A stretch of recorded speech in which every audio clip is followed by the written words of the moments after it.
بسم اللہ الرحمن الرحیم۔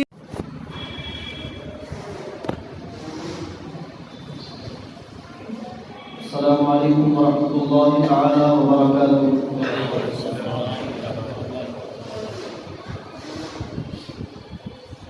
الحمد للہ رب العالمین والعاقبۃ للمتقین والصلاة والسلام على أشرف الأنبياء والمرسلين وعلى آله وأصحابه أجمعين، أما بعد، فقد قال الله تبارك وتعالى في كلامه المجيد والفرقان الحميد: أعوذ بالله من الشيطان الرجيم، بسم الله الرحمن الرحيم: وما أرسلناك إلا كافة للناس بشيرا ونذيرا. وقال تبارك وتعالى في مقام آخر: إن الذين يؤذون الله ورسوله لعنهم الله في الدنيا والآخرة وأعد لهم عذابا مهينا. صدق الله العظيم وبلغنا رسوله النبي الأمين المتين المبين الكريم، ونحن على ذلك لمن الشاهدين والشاكرين، والحمد لله رب العالمين. سبحانك لا علم لنا إلا ما علمتنا إنك أنت العليم الحكيم. يا صاحب الجمال ويا سيد البشر، من وجهك المنير لقد نبر القمر، لا يمكن الثناء كما كان حقه بعد الخدا بزرگ توئی قصہ مختصر. عزیزان محترم، بزرگوں، دوستوں، نوجوان ساتھیوں اور پیارے بچوں، آئیے کچھ کہنے اور سننے سے پہلے ہم اور آپ مل کر حضور آقائے نامدار، مدینے کے تاجدار، دونوں عالم کے مالک و مختار، سید ابرار و اخیار، کائنات کی اولین فصل بہار، حبیب پروردگار، امت کے غمخوار، جناب احمد مجتبیٰ محمد مصطفیٰ ارواحنا فدا صلی اللہ تعالی علیہ وسلم کے دربار پربہار میں اپنی غلامی کا ثبوت دیتے ہوئے ایک مرتبہ جھوم کر بآواز بلند درود پاک پڑھ لیں: اللہم صلی علی سیدنا و مولانا محمد کما تحب و ترضی بان تصلی علیہ صلاۃ و سلاما علیکا یا سیدی یا حبیبی یا مکی مدنی یا رسول اللہ صلی اللہ تعالی علیہ وسلم.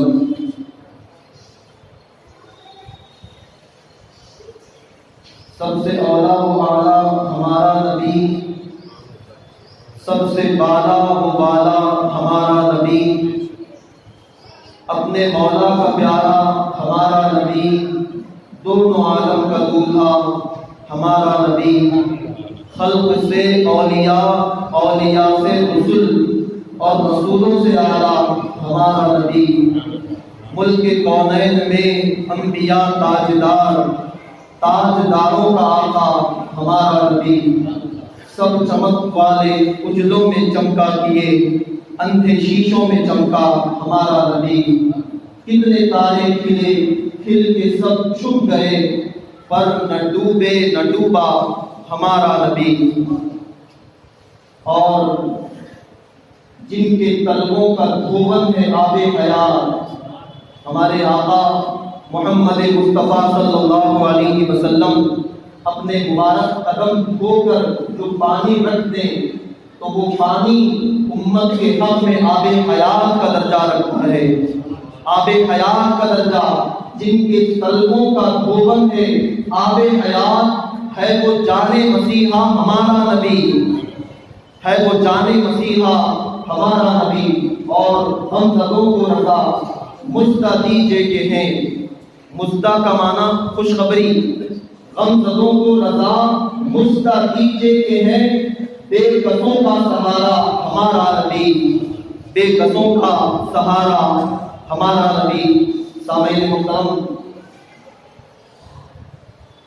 آج جمعۃ المبارک اللہ کا بڑا فضل کہ اللہ تبارک و تعالیٰ نے صحت و سلامتی کے ساتھ اپنے گھر میں جمع ہو کر اپنا اور اپنے محبوب بندوں کا ذکر سننے اور سنانے کی توفیق عطا فرمائی. آج سے 8 دن قبل جو جمعۃ المبارک تھا وہ 12 ربیع النور کا جمعہ تھا. اسی دن 12ویں شریف تھی اور اسی دن جمعہ مبارک تھا. اور الحمدللہ ماہ ربیع الاول کی 12ویں شریف عید ربیع الاول بڑے اچھے پیمانے پر اللہ تعالیٰ نے منانے کے اسباب مہیا فرمائے. ورنہ حالات کے اعتبار سے تو ایسا لگتا تھا کہ شاید عید کا وہ سہانا منظر دیکھنے کو نہ ملے گا. یوں محسوس ہوتا تھا کہ شاید آثار مبارکہ کی زیارت کرنا نصیب نہ ہوگا. لیکن اللہ کا بڑا فضل اور اس کے رسول مکرم صلی اللہ علیہ وسلم کا بڑا کرم ہوا کہ اللہ تعالیٰ نے سارے راستے ہمارے لیے کھول دیے. تو محترم سامعین، آج کی جمعہ میں ہمارا ایک خاص عنوان، جیسا کہ آپ سب جانتے ہیں، ابھی مسجد کے اندر داخل ہوتے ہوئے آپ نے دیکھا ہوگا دروازے پر زمین پر جو ہے کچھ تصویریں چسپاں کی ہوئی ہیں. وہ ایسا ملعون ہے جس نے ہمارے اور آپ کے آقا مصطفیٰ جان رحمت صلی اللہ علیہ وسلم کی شان میں گستاخی کرنے کا اعلان کیا ہے.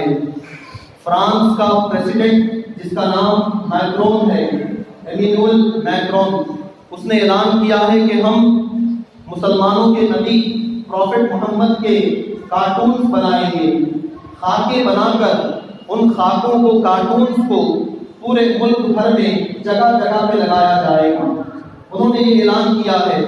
تو اس اعلان کی مذمت اور حضور کی گستاخی کی مذمت کرتے ہوئے احتجاج کا ایک طریقہ ہم نے یہ اپنایا ہے کہ پیروں میں اس کی تصویر کو رکھ کر، اس کی تصویر پہ اپنے قدم اور اپنے جوتے رکھ کر ہم دنیا والوں کو یہ بتانا چاہتے ہیں کہ جو ہمارے نبی کا غلام ہے وہ ہمارا امام ہے، اور جو ہمارے حضور کا گستاخ ہے اس کی جگہ ہمارے قدموں کے نیچے ہے.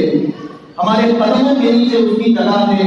اور ہمارے نزدیک تو جوتوں کی عزت زیادہ ہے اس آدمی سے جو ہمارے حضور کی شان میں گستاخی کرتا ہے. ہمارے نبی کی شان میں جو گستاخی کرتا ہے اس کی عزت بالکل کچرے سے بھی بدتر، جوتیوں سے بھی بدتر ہے. جوتے کی تو عزت ہو سکتی ہے، گستاخ رسول کی عزت کبھی نہیں ہو سکتی. کبھی ہمارے ایمان کا یہ تقاضا نہیں ہو سکتا کہ ہم گستاخ رسول کے ساتھ سمجھوتا کر لیں، اس پر خاموشی اختیار کر لیں. یہ ہمارا طریقہ کار نہیں ہو سکتا. اللہ تبارک و تعالیٰ نے اپنے محبوب دو عالم صلی اللہ علیہ وسلم کو جو شان، جو رتبہ عطا فرمایا، اللہ اکبر. آپ دنیاوی اعتبار سے سوچ کر دیکھیں. دنیا کے اعتبار سے آدمی عام طور پہ کسی کے اندر اگر ایک خوبی آدمی دیکھ لیتا ہے، مثال کے طور پہ اگر میں کسی کے اندر ایک کوئی خوبی دیکھ لیتا ہوں، کوئی کمال دیکھ لیتا ہوں، کوئی اچھی بات دیکھ لیتا ہوں، تو غیر محسوس طریقے سے اس کی تعریف کرنے پہ مجبور ہو جاتا ہوں. کوئی بھی آدمی کسی کے اندر کوئی خوبی نظر آ جائے، کوئی کمال کسی کے اندر نظر آ جائے، تو لامحالہ آدمی یا تو تعریف کرے گا، یا تو تعریف نہیں کیا تو دل میں تو خوش ہو جائے گا کہ کیا بات ہے، اللہ نے کیا بڑا کمال اس کو عطا فرمایا ہے، کیا خوبی اللہ نے اس کو عطا فرمائی ہے. آدمی خوش ہو جاتا ہے، تعریف کرتا ہے، یا کم از کم تعجب تو کرتا ہے کہ واہ کیا بات ہے، اللہ نے کتنا کمال عطا فرمایا، اللہ نے کیسی کیسی خوبیاں اس کو عطا فرمائی. جب ایک خوبی کسی عام انسان کے اندر کوئی دیکھ لے تو تعریف کیے بنا نہیں رہ سکتا، خوشی کا اظہار کیے بنا، تعجب کیے بنا نہیں رہ سکتا. جب ایک خوبی کا یہ عالم ہے، ایک کمال کا یہ مقام ہے کہ ہر کوئی تعریف کرنے لگ جاتا ہے، تو پھر اندازہ کریں جن کو اللہ تبارک و تعالیٰ نے سراپا خوبیوں کا جامع بنایا ہے، سراپا کمال جن کو اللہ نے بنایا ہے، جب ان کی خوبیاں، ان کے کمالات ہمارے سامنے آئے تو ہم تعریف کیے بنا کیسے رہ سکتے ہیں؟ وہ محمد مصطفیٰ صلی اللہ علیہ وسلم جن کا مجسمہ خوبیوں کا مجسمہ ہے، سراپا معجزہ ہمارے آقا، سراپا کمالات کی ذات ہمارے آقا کی ذات ہے، ایسا اونچا مقام اللہ نے عطا فرمایا۔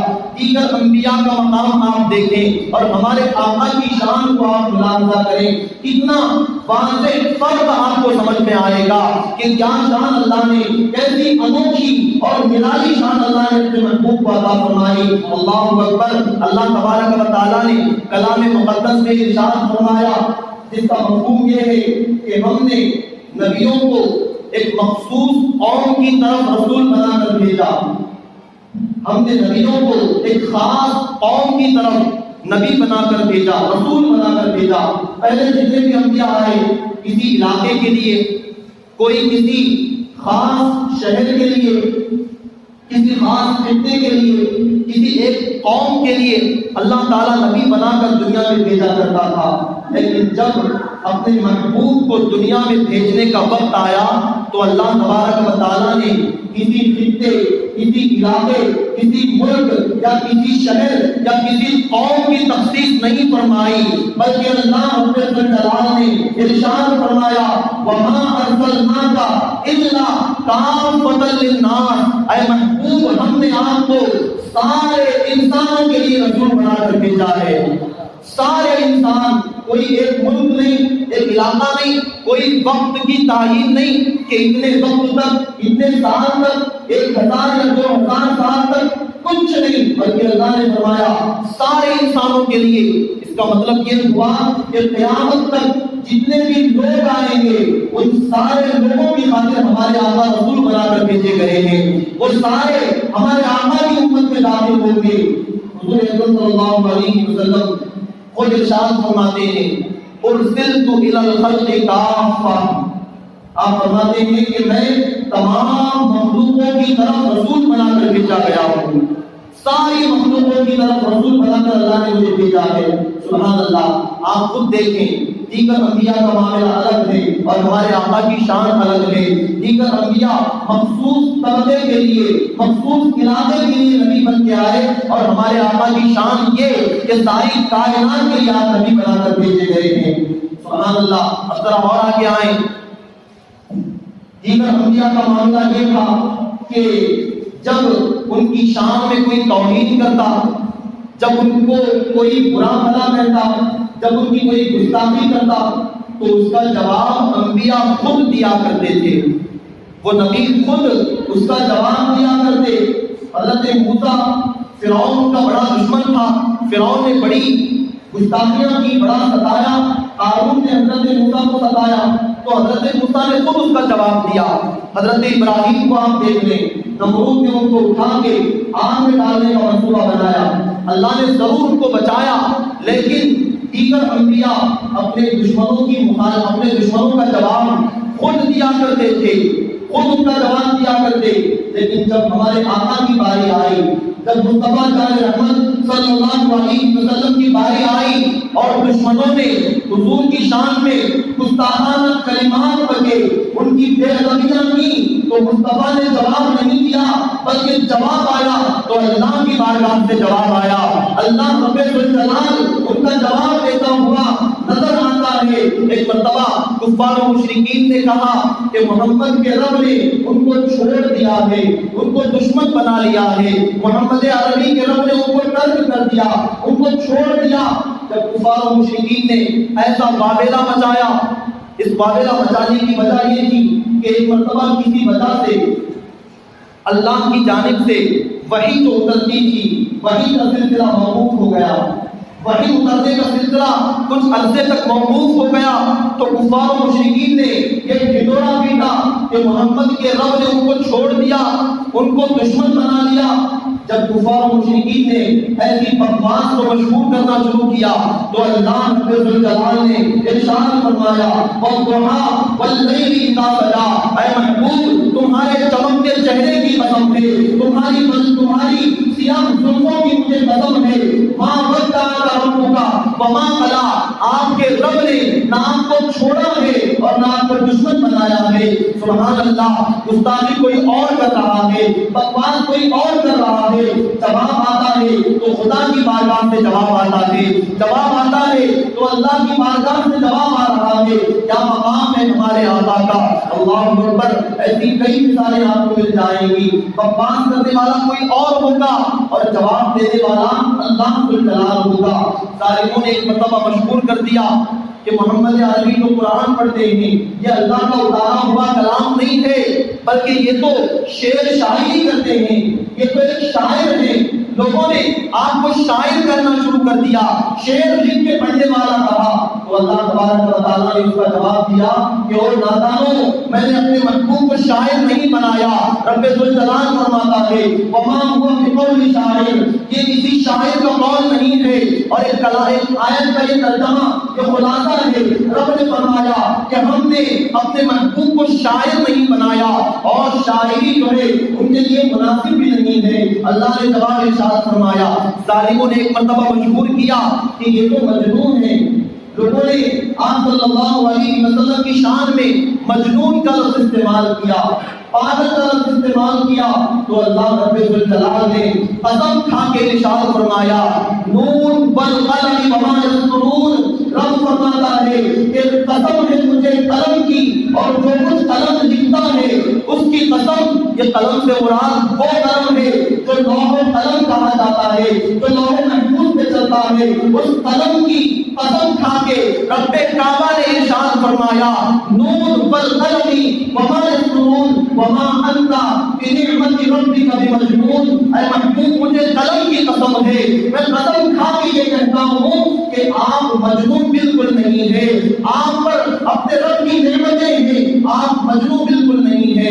اللہ اکبر۔ ذرا اندازہ کریں کہ دیگر انبیاء خود جواب دیتے ہیں اور ہمارے آقا کا مقام یہ ہے کہ گستاخ کوئی بکواس ان کی شان میں کرے تو جواب کائنات کے رب کی طرف سے آتا ہے، کائنات کا رب جواب کی شان فرمایا کرتا ہے۔ اللہ اکبر۔ ذرا اور آگے دیکھیں، ہمارے آقا صلی اللہ علیہ وسلم کی شان میں ایک بدبخت نے بڑی گستاخی کی، جس کا نام غالباً ولید یا کچھ نام جس کا ہے، اس نے حضور اکرم صلی اللہ علیہ وسلم کی شان میں جو گستاخی کی، جو آپ صلی اللہ علیہ وسلم کو مجنون کہا، آقا کریم کو ایک عیب کے لفظ سے، ایک برے لفظ سے اس نے یاد کیا، تو اللہ تبارک و تعالیٰ نے قرآن کریم میں سورہ قلم، ابھی جو میں نے پڑھا ہے نون والقلم، سورہ قلم کی ابتدائی آیتوں میں اللہ تبارک و تعالیٰ نے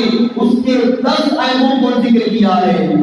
10 عیب اللہ نے اسے بیان فرمائے۔ اس نے نبی کی شان میں ایک عیب کا لفظ کہا تو اللہ کی بارگاہ سے جواب آیا، تو ایسا جواب آیا کہ 10 عیب اللہ تعالیٰ نے اس کے بیان فرمائے۔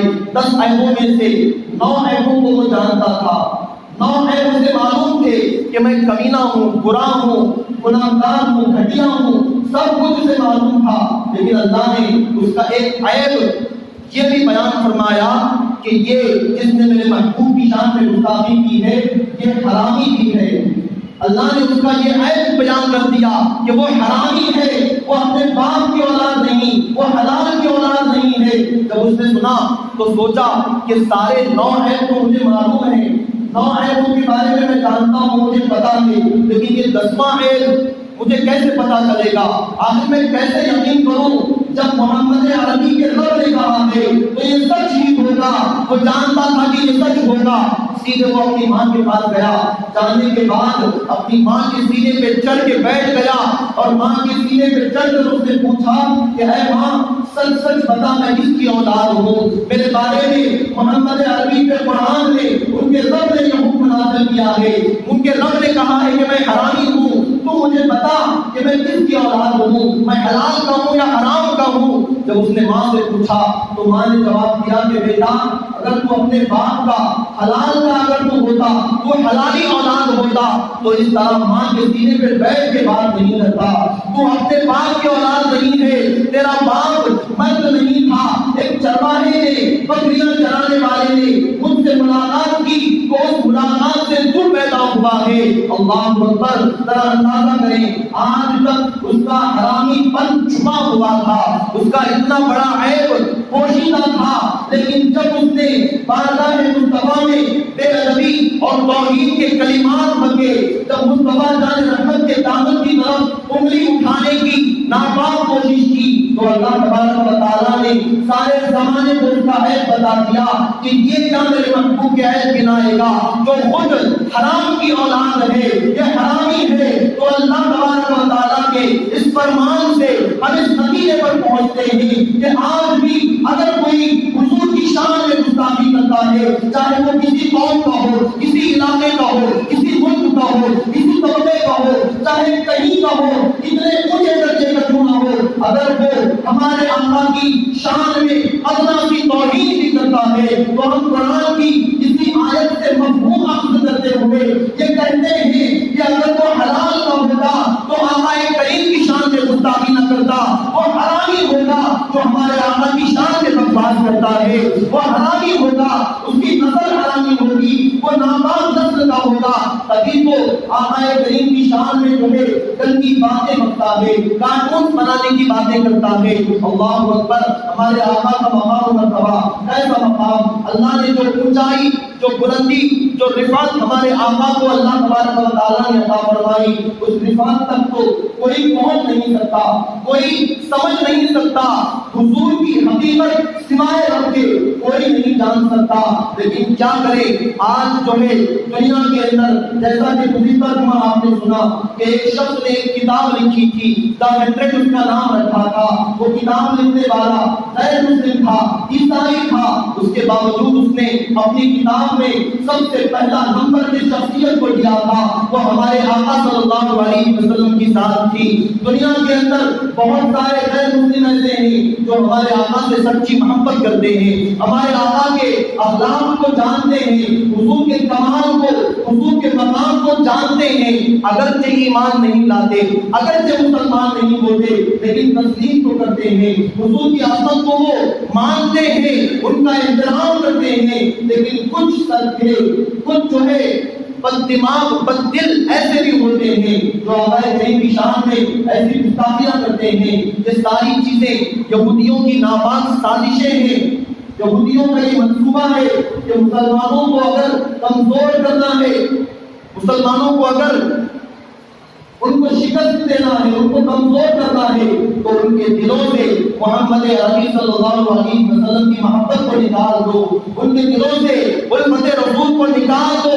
محبت رسول اگر ان کے دلوں سے نکل جائے تو یہ قوم مسلم ویسے ہی مردہ ہو جائے گی۔ اس ناپاک کوشش کے لیے ایسے منصوبے بنائے جاتے ہیں، حضور کی شان میں گستاخی کر کے یہ لوگ دیکھنا چاہتے ہیں کہ مسلمان بیدار ہے یا سو چکا ہے، مسلمان کو احساس ہوتا ہے کہ نہیں، ان کے نبی کی شان میں اگر کوئی کچھ کرتا ہے، کوئی نفس نکالتا ہے، عیب لگاتا ہے، توہین کرتا ہے تو مسلمان تڑپتا ہے یا نہیں، اسے درد ہوتا ہے کہ نہیں، تکلیف محسوس ہوتی ہے کہ نہیں، وہ دیکھنا چاہتے ہیں۔ اور اگر ہم نے اپنی دنیا داری میں مصروف ہو کر آقا کریم صلی اللہ علیہ وسلم کی عزت پر، ناموس رسالت پر پہلا دینا چھوڑ دیا، لوگوں نے گستاخی کو عام کر دیا تو لوگ سمجھ جائیں گے کہ ان کے دلوں سے الفت رسول نکل چکی ہے، محبت رسول رخصت ہو چکی ہے، اور پھر اس کے بعد ایسا دور آئے گا کہ گستاخیوں پر گستاخیاں ہوتی جائیں گی،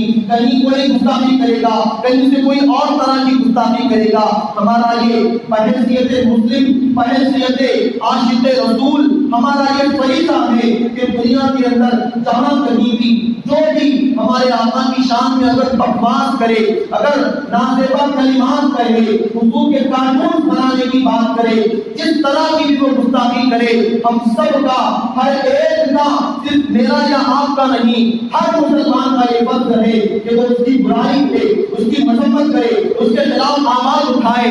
خدا نے جیسی صلاحیت اور جیسی حیثیت دی ہے اپنی حیثیت کے مطابق اس کا رد کرے, اپنی زبان کا استعمال کرے. آپ النکار ہیں, حرم کا استعمال کریں. اللہ نے مال دولت سے نوازا ہے, اس کے خلاف ورزی میں, اس کے اپوزٹ میں کام کرنے میں آپ اپنی مال و دولت کا استعمال کریں. اللہ نے دماغ دیا ہے, ذہن دیا ہے, تو ذہن کو استعمال کریں.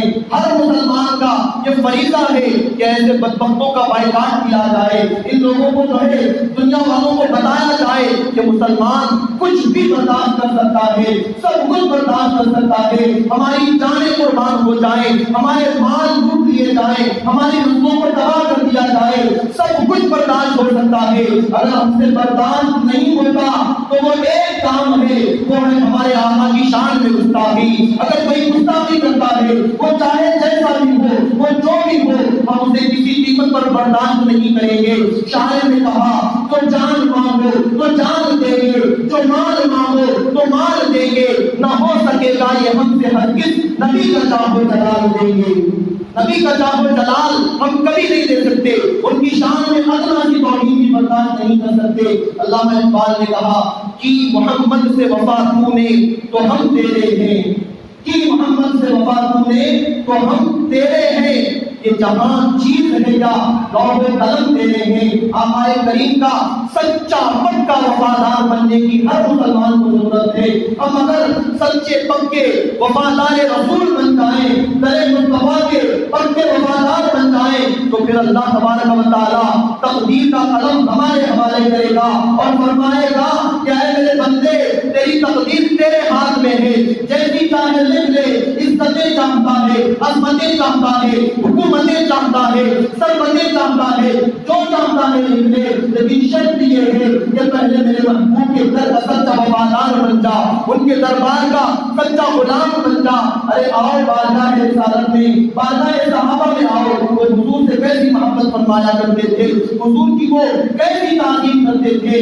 آج بظاہر حضور ہماری آنکھوں کے سامنے نہیں ہے, لیکن ہمارا یہ ایمان ہے کہ ہمارے آقا ہمارے دلوں میں جلوگر ہیں, ان کی محبت ہمارے دلوں میں زندہ ہے. تو ہمیں بھی اسی طرح کی تعظیم بجا لانی چاہیے. چلو حضرت سیدنا ابو ایوب انصاری رضی اللہ تعالیٰ عنہ کی بارگاہ میں, یہ وہ خوش نصیب صحابی ہیں کہ جب ہمارے آقا مکہ سے مدینہ تشریف لائے, ہجرت کر کے مدینہ تشریف لائے, تو حضور اکرم صلی اللہ علیہ وسلم کی مہمان نوازی حضرت ابو ایوب انصاری کے حصے میں آئی. پورے مدینہ میں صرف ایک مکان ایسا تھا جو 2 منزلوں پر مشتمل تھا. سارے مدینہ میں ایک مکان ڈبل فلور کا موجود تھا, وہ مکان حضرت ابو ایوب انصاری کا تھا. حضور اکرم صلی اللہ علیہ وسلم جب ان کے مکان میں تشریف لائے تو آقا کریم نے فرمایا کہ اے ابو ایوب تم اوپر کی منزل میں رہا کرو, میں نیچے رہا کروں گا. لوگ مجھ سے ملاقات کرنے آئیں گے, آنے والوں کو آسانی ہوگی, لہٰذا میں نیچے رہنا پسند کروں گا, تم اوپر کی منزل میں چلے جاؤ. اللہ اکبر, حکم رسول تھا, آقا کریم کی بارگاہ کا حکم تھا, انہوں نے تسلیم کر لیا اور حضور اکرم صلی اللہ علیہ وسلم کو نیچے کی منزل عطا فرمائی اور اوپر کی منزل میں خود رہنے لگے. پہلی رات تھی, دن کا وقت گزر گیا. جب رات کا وقت آیا تو حضرت ابو ایوب انصاری کے دل میں یہ خیال پیدا ہونے لگا, یہ طرف ان کے دل میں پیدا ہو گئی کہ خدا نہ کرے حضور نیچے کی منزل میں ہیں اور میں اوپر کی منزل میں رہوں, تو کہیں ایسا نہ ہو کہ بے ادبی ہو جائے, بارگاہ مصطفیٰ میں گستاخی نہ ہو جائے. یہ سوچ کر حضرت ابو ایوب انصاری رات بھر سوئے بنا, رات بھر جاگ کر مکان کے ایک کونے میں, گھر کے ایک کونے میں دبک کر اس طرح بیٹھے رہے کہ کہیں ایسا نہ ہو کہ مصطفیٰ کریم آرام فرما ہو اور میں اگر اپنے قدم اٹھا کر چلتا جاؤں تو قدموں کی آواز سے حضور کی نیند میں خلل نہ پیدا ہو جائے, اور اگر میں بھی سو جاؤں تو بے ادبی نہ ہو جائے. حضور نیچے میں اوپر, یہ بے ادبی کا شائبہ یہ مجھ سے نہیں ہو سکتا. وہ رات بھر جاگتے رہے. جب صبح کا وقت ہوا تو حضور کی بارگاہ میں حاضر ہو کر عرض کی, یا رسول اللہ علیہ السلام, میرے ماں باپ آپ پر قربان ہوں, آقا جو مجھ سے برداشت نہیں ہوتا کہ آپ نیچے رہیں اور میں اوپر رہوں, آپ مجھ پہ کرم فرما دیں, آپ اوپر چلے جائیں اور مجھے نیچے رہنے کی اجازت عطا فرمائیں. اللہ اکبر, خود کا اپنا مکان ہے اجازت صاحب اجازت جو ہے مالک جنت صلی اللہ علیہ وسلم کی طرف فرماتے ہیں۔ اللہ اکبر، ذرا تصور کریں کیسا جو ہے ان کے دل میں ادب و احترام کا مقام تھا۔ رات بھر جاتے رہے، اوپر کی منزل حضور کو عطا فرمائی، نیچے آپ خود رہنے لگے، حضور کی بارگاہ میں کھانا بھیجا کرتے تھے، کھانا حضور کی بارگاہ میں وہ حضور کی بارگاہ میں تناول کرنے کے لیے بھیجتے۔ ایک مرتبہ ایسا ہوا کہ حضور اکرم صلی اللہ علیہ وسلم نے کھانا بالکل کھائے بنا واپس کر دیا، پورا کھانا واپس آ گیا، پریشان ہو گئے، بارگاہ رسالت میں پہنچے، یا رسول اللہ بتائیں مجھ سے کیا گستاخی ہوئی، کیا مجھ سے کوتاہی ہو گئی، آپ کھانا کیوں نہیں تناول فرماتے، آپ کھانا کیوں نہیں کھاتے؟ تو مصطفیٰ جان رحمت صلی اللہ علیہ وسلم نے فرمایا کہ ابو ایوب مجھے لہسن کی خوشبو پسند نہیں ہے، مجھے لہسن پسند نہیں ہے، اور اس کھانے کے اندر لہسن ڈلا ہوا ہے، اس وجہ سے میں نے کھانا نہیں کھایا۔ اللہ اکبر، عشق رسول کا آپ منظر صحابہ کی زندگی میں ملاحظہ کریں۔ حضرت ابو ایوب انصاری فرماتے ہیں کہ اس دن کے بعد سے حضور کو وہ میں نہیں دیتا تھا، بلکہ اس دن کے بعد زندگی بھر کبھی بھی میں نے لہسن ڈالا ہوا کھانا نہیں کھایا ہے، کبھی میں نے لہسن کا کھانا پسند نہیں کیا۔ یہ محبت رسول کے انداز ہے صحابہ کی زندگی کے۔ اور یہ بھی آپ دیکھیں کہ وہ حضور کی بارگاہ میں کھانا بھیجا کرتے، میرے آقا جتنا تناول فرما لیتے، کچھ بچ جاتا، کھانے کے بعد کچھ بچ جاتا تو وہ حضرت ابو ایوب انصاری کے پاس واپس چلا جاتا، تو حضرت ابو ایوب انصاری اس برتن میں سے، کھانے کی اس پلیٹ میں سے اسی جگہ سے نوالا اٹھانے کی کوشش کرتے جہاں آقا کریم صلی اللہ علیہ وسلم کی مبارک انگلیاں لگی ہوا کرتی، جہاں انگشتان مبارکہ لگی ہوتی وہیں سے نوالا اٹھانے کی کوشش کرتے۔ اللہ اکبر، کیسا انداز محبت ہے، کیسا عشق رسول ہے۔ ذہن میں مواد کا ڈھیر لگا ہوا ہے، لیکن یقین کریں وقت بہت کم ہے، بیان کرنے میں وقت کی گنجائش نہیں ہے، ورنہ اس گستاخ رسول کی گستاخی پر بہت سارا مواد ذہن میں ہے۔ ابھی کچھ دن پہلے ایک بدبخت غیر مسلم جو ہے سوشل میڈیا پر بک رہا تھا کہ ارے مسلمانوں، تمہارے نبی تو رحمت للعالمین ہیں، تمہارے نبی تو رحمت للعالمین ہیں، ان پر لوگوں نے پتھر برسائے، ان کی راہوں میں کانٹے بچھائے، ان کی گردن پر اونٹ کی کوٹڑی رکھی گئی، ان کو ستایا گیا، ان کا سوشل بائیکاٹ کیا گیا، اتنا ظلم و ستم ہوا، لیکن انہوں نے کبھی اپنی طرف سے جواب نہیں دیا، انہوں نے کسی سے انتقام نہیں لیا۔ پتھر برسانے والوں کو انہوں نے راہوں میں پھول بچھا کر استقبال کیا۔ انہوں نے جب ایسا کیا تو تم کیوں مخالفت کرتے ہو؟ جب تمہارے نبی کی شان میں کوئی توہین کرتا ہے تو تم بھی ویسا کیوں نہیں کرتے جیسا تمہارے رسول نے کیا ہے؟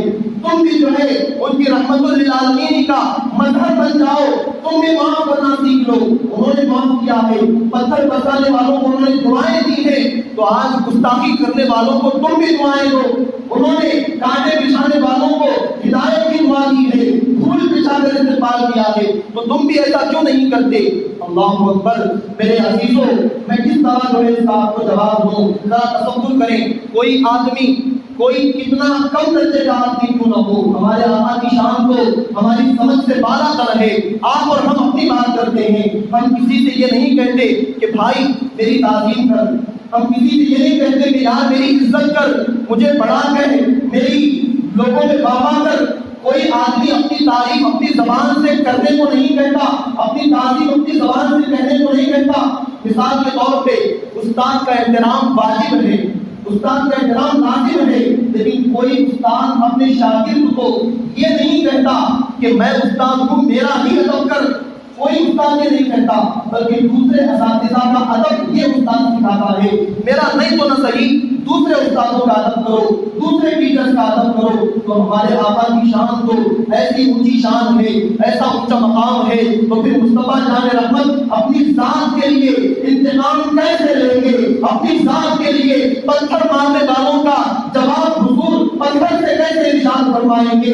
وہ تو یقیناً ساری جہان کے لیے رحمت ہے، لیکن اندازہ کریں کہ جب کفار و مشرکین نے بادشاہ رسالت میں توحید کی تو میرے آقا نے کچھ نہیں کہا، لیکن ظالموں کا جواب آیا تو اللہ کی بارگاہ سے جواب آیا، اللہ رب الجلال نے ان کا جواب ارشاد فرمایا۔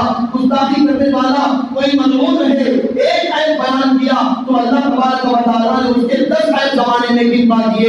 گستاخی کرنے والے نے میرے آقا کو شاعر کہا تو جواب میں اللہ تعالیٰ نے نازل فرمایا کہ وہ شاعر نہیں ہے. گستاخی کرنے والے نے کہا محمد کے رب نے ان کو چھوڑ دیا تو اللہ کی بارگاہ سے جواب آیا کہ اے محبوب آپ کے رب نے نہ آپ کو چھوڑا ہے نہ آپ کو دشمن بنایا ہے. تو ذرا اندازہ کریں کہ ہم مخالفت کیوں نہ کریں. ہمارے رب کی بارگاہ سے ہمیں یہ سبق ملتا ہے کہ جب بھی کوئی محبوب کی شان میں توہین کرتا ہے گستاخی کرتا ہے تو تم خاموش نہ رہنا بلکہ منہ توڑ اس کا جواب دینا. تم جو کچھ کر سکتے ہو وہ ضرور کرنا. اب اس کا یہ مطلب ہرگز نہیں کہ ہم قانون کو اپنے ہاتھ میں لے لیں. میرا کہنے کا یہ مطلب ہرگز نہیں ہے.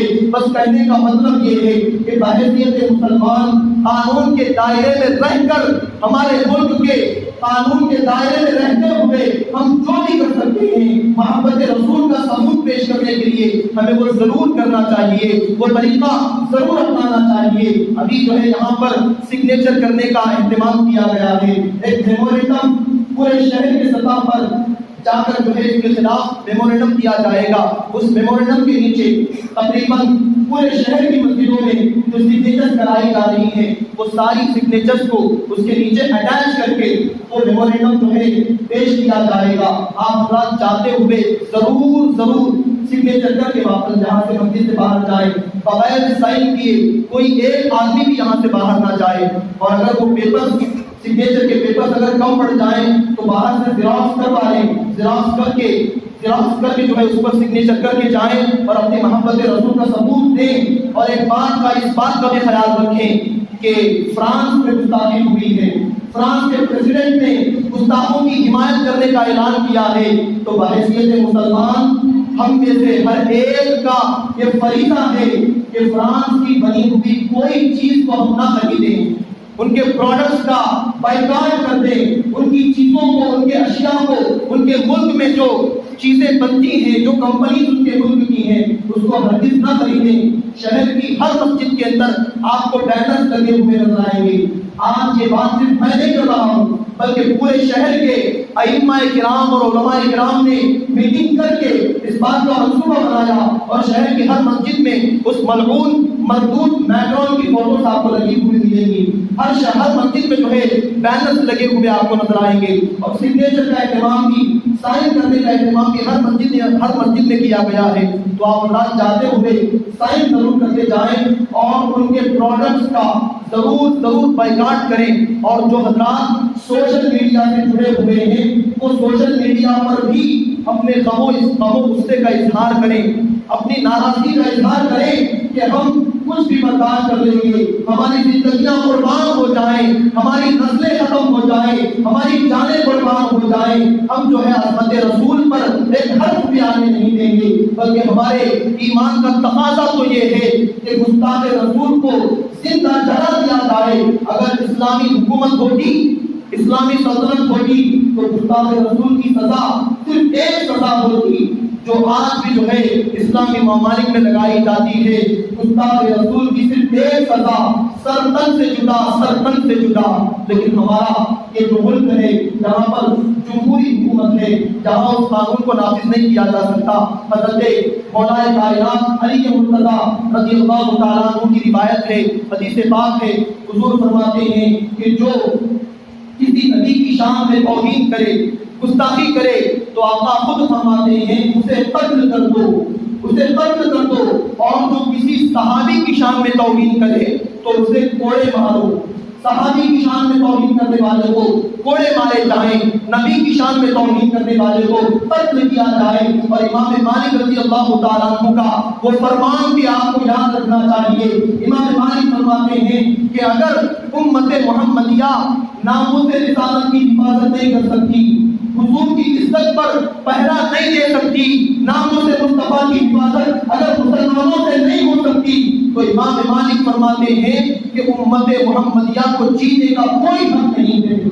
امت کو مر جانا چاہیے اگر وہ ناموس مصطفیٰ کی حفاظت نہیں کر سکتے. آپ کیا سمجھتے ہیں بس یہ دنیا داری, کمانا کھمانا, بچے پیدا کرنا, بس یہی کچھ زندگی ہے؟ نہیں میرے بھائیوں, ہمارے مرشد برحق سید برحق حضرت حضور سیدنا تاج الشریعہ علیہ رحمۃ اللہ نے ہمیں بڑا پیارا درس دیا ہے.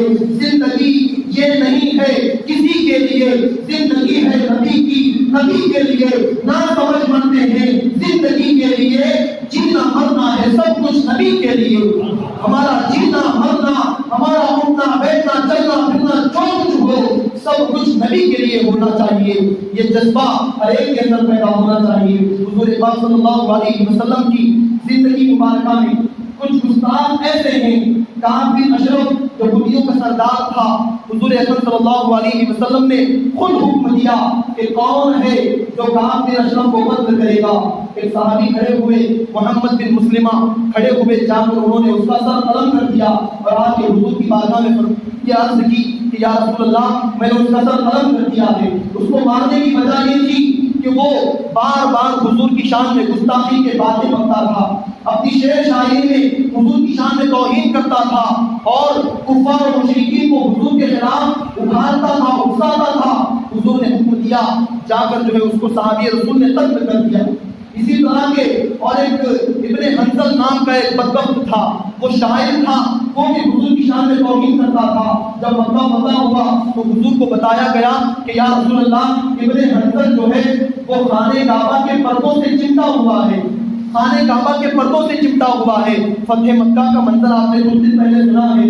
فتح مکہ میں آقا نے سب کو معاف کر دیا، ہر ایک کو معاف کر دیا، لیکن چند لوگوں کے نام لے کر حضور نے فرمایا کہ یہ جہاں کہیں بھی ملے فوراً ان کا انکاؤنٹر کر دو، فوراً ان کو قتل کر دو۔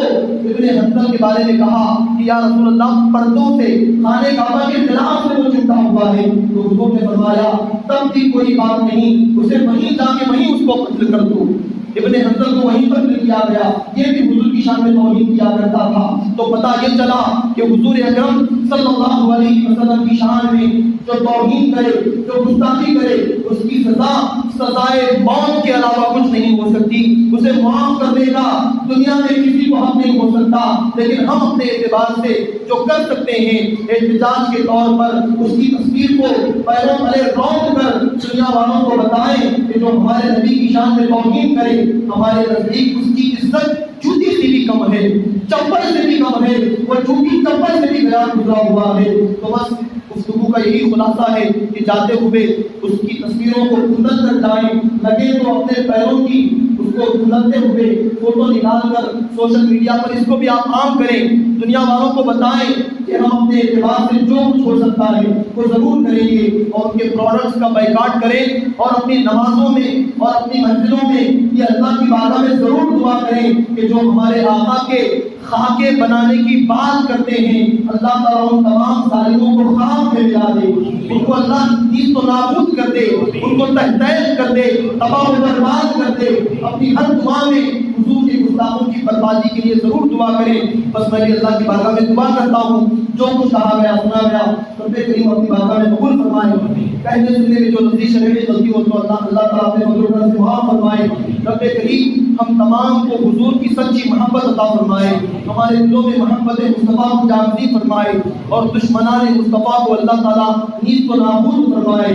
جو حضور کی شان میں گستاخی کرتے ہیں اللہ تعالیٰ ان کو تباہ و برباد فرمائے، اللہ تعالیٰ ان ظالموں کو خائب و خاسر بنائے، جو خاکے بنانے کی بات کرتے ہیں اللہ ان کو خاک میں ملا دے، ان کے منصوبوں کو اللہ تعالیٰ خاک میں ملا دے، اور دنیا بھر میں امن و سلامتی عطا فرمائے، دنیا بھر کے مسلمانوں کی جان و مال، عزت و آبرو، ایمان و عمل کی حفاظت فرمائے۔ جنہوں نے دعاؤں کی بارش کی ہے مولا تعالیٰ ان کی دعاؤں کو قبول فرمائے، بے اولادوں کو صاحب اولاد بنائے، بے روزگاروں کو اس کے حلال کا بہترین ذریعہ عطا فرمائے۔ آمین آمین یا رب العالمین برحمتک یا ارحم الراحمین۔ وآخر دعوانا الحمد للہ رب العالمین۔ جو حضرات سنتیں نہیں پڑھے ہیں 5 منٹ کا وقفہ پڑھ لیجیے۔ السلام علیکم ورحمۃ اللہ وبرکاتہ۔